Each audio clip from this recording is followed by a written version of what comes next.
மனோகரண்ணா 2 வயல் வெட்டி கொடுத்துட்டோம். 3வது வயல்ல வந்து குனிஞ்சிய சாப்பாடை தட்டினிய தூக்கி தூரையும் போட்டுட்டிய. என்ன விஷயம்? ஏன் என்னாச்சு? ஓஹோ சரி சரி. அதான் இன்னைக்கு 11 மணிக்கு எங்களை விடுதியா, இல்லைன்னா 2-3 மணி வரைக்கும் வச்சு கொள்ளுவியா? 2 மணி தான் ஆகும்.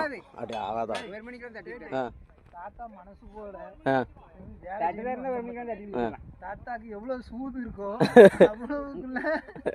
தடங்களாயிட்டு பூமர் கலவர். சரி நமக்கு அப்ப அப்படி ஒண்ணும் இல்ல. ஓட்டலியண்ணா 11 மணிக்கு இன்னைக்கு வீட்டுக்கு விடுதல் நினைச்சா கொஞ்சம் சந்தோஷம். வேற நான் போன் எடுக்க மாட்டோம்ல, சுவிட்ச் ஆஃப் பண்ணிடுவோம்ல.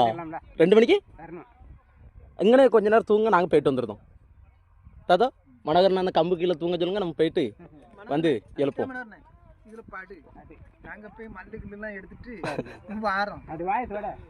கூட்டி கழிச்சு பாரு, கணக்கு சரியா இருக்கும்.